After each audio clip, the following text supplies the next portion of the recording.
جی बिस्मिल्लाहिर्रहमानिर्रहीम। ये लंदन में आज जो आलमी मीडिया कॉन्फ्रेंस हो रही है, इसमें हमारे साथ आज मौजूद हैं आज़ाद कश्मीर के साबिक़ वज़ीर-ए-आज़म सरदार अतीक अहमद खान के साहबजादे सरदार उस्मान अतीक। इनसे हम एक दो बातें पूछेंगे तहरीक आज़ादी कश्मीर के हवाला से और आज इसकी कॉन्फ्रेंस के हवाला से। अस्सलाम वालेकुम जी। उस्मान भाई, आप हमें ये बता दें कि ये जो आज यहाँ पे इंटरनेशनल मीडिया कॉन्फ्रेंस हो रही है, आप इसको किस हद तक मुस्बत चीज़ समझते हैं तहरीक आज़ादी के हवाला से? ये बहुत अच्छा कदम है और बड़े अरसे के बाद इंटरनेशनल मीडिया की थोड़ी सी अटेंशन लेने की कोशिश की है कश्मीर के प्लेटफॉर्म पे। बहुत सारी एक्टिविटीज़ कश्मीर में मुख्तलिफ लोग, मुख्तलिफ ग्रुप्स, मुख्तलिफ ऑर्गेनाइजेशंस के तहत कर रहे हैं और सारी की सारी मेरा ख्याल है कि बहुत अच्छी एक्टिविटीज़ हैं। लेकिन उसमें जो एक चीज़ मिसिंग है, लिंक है, वो इंटरनेशनल मीडिया की अटेंशन है।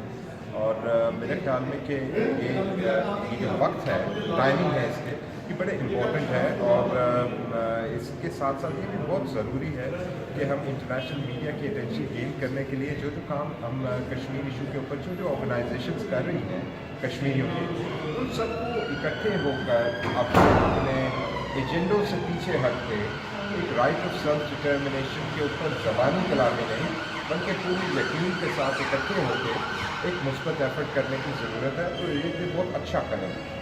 आज मैंने यहाँ पे हमारी जिन भी दोस्तों से मुलाकात हुई, एक सवाल मैंने सबसे पूछा, आपसे भी वो सवाल करता हूँ। क्या आज़ाद कश्मीर, जिसको तहरीक आज़ादी का बेस कैंप करार दिया गया था, क्या आज़ाद कश्मीर ने, अक्सर लोगों ने तो उसका नाम जवाब दिया, आप क्या समझते हैं कि आज़ाद कश्मीर ने बेस कैंप का किरदार अदा किया?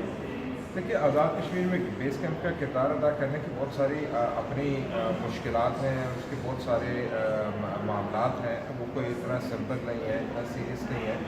जो मिनिमम रोल है वो किसी न किसी हद तक प्ले कर रहे हैं। फॉर इंस्टेंस यहाँ पे अगर मुख्तलिफ कुछ ऑर्गेनाइजेशन जो हैं जो कि कश्मीरी बैक हैं, अभी कुछ लोग जॉर्ज वाशिंगटन यूनिवर्सिटी गए हुए थे, इस तरह मुख्तलिफ विजिट्स कर रहे हैं, अपने अपने तौर पे कर रहे हैं। जहाँ पे उसका एक रियल बेस कैंप का मतलब आप समझ रहे हैं, उसमें बहुत सारा प्रॉब्लम जो है वो पाकिस्तान की जो नेशनल पार्टीज़ हैं उनकी आज़ाद कश्मीर में मुदाखलत की वजह से, उनकी फॉरेन पॉलिसी और उनकी इंटरनल पॉलिसी जो है पॉलिटिक्स की कश्मीर इशू में, उसकी वजह से बहुत बुरी तरह इफेक्ट हुई। मैं ये समझता हूँ कि कश्मीरियों को उस तरह आज़ाद कश्मीर के लोगों को, ये गवर्नमेंट को उस तरह फुल फोर्स के साथ, स्ट्रेंथ के साथ काम करने का इस वक्त मौका ना मिल रहा है, नंबर वन। नंबर टू ये कि जो लोग बैठे हुए हैं कॉम्पिटेंस क्या है, तो ये हमेशा ये उतार चढ़ाव आता रहता है। इस बात पे इसका इन्हिसार है कि जो लोग हुकूमत में बैठे हैं, स्पेशली जो आदमी उसको हेड कर रहा है, उसकी दिलचस्पी और कैपेसिटी क्या है कश्मीर इशू पे। तो इसमें कोई मायूसी की बात नहीं है, ये उतार चढ़ाव आता रहता है या हुकूमतों के साथ। मतलब आप ये नहीं समझते कि आज़ाद कश्मीर के अंदर तहरीक आज़ादी से ज़्यादा इक़्तिदार के लिए जो है जदोजहद की गई और तो वो किया गया, इक़्तिदार का बेस कैंप क्यों बनाया गया है 70 सालों से?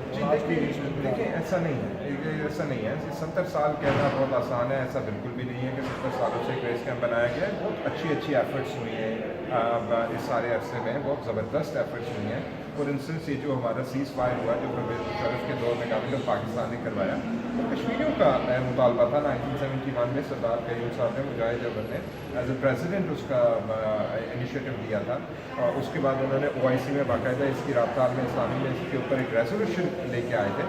सो ऐसा नहीं है कि कुछ नहीं हुआ, बहुत कुछ हुआ है, बट और करने की ज़रूरत है। लेकिन जो मैंने बताया कि जो पॉलिटिकल जिसकी आप बात करें, इक़्तिदार की रसाकशी, वो बहरहाल मौजूद है और वो भी एक हकीकत है और इसको दोनों डायमेंशन के मुताबिक देखना होगा। पर सिर्फ आज़ाद कश्मीर के एक आम आदमी का उसके मसाइल जो हैं वो मसला कश्मीर के गुफ्तगू से हल नहीं होंगे।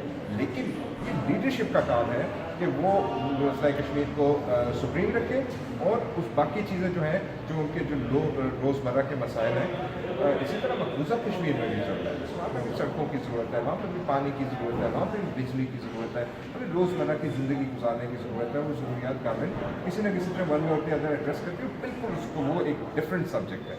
लेकिन बदकिस्मती से मैं आपकी बात से एग्री करता हूँ कि वहाँ पे इक़्तिदार की रसाकशी जो है वो इस वक्त ज़्यादा आगे चली गई है। और अगेन मैं आपको ये कहूँगा कि उसमें पाकिस्तान की पार्टीज़ के इन्फ्लुएंस की वजह से बहुत ज़्यादा नुकसान हुआ, क्योंकि बतौर कश्मीरी अगर एक प्योर कश्मीरी लीडरशिप है तो उसको मसले कश्मीर से साइड लाइन होकर उसके पास कोई ऑप्शन नहीं। लेकिन अगर एक पाकिस्तानी बेस्ड पार्टी है तो फिर उसके इंटरेस्ट भी पाकिस्तान से हैं, اور پھر اس کشمیری لیڈرشپ کو پھر کشمیری لیڈرشپ ریکگنائز نہیں کرتا. بہت جو کوئی اسلام آباد جائے گا وہ ان کے ساتھ بات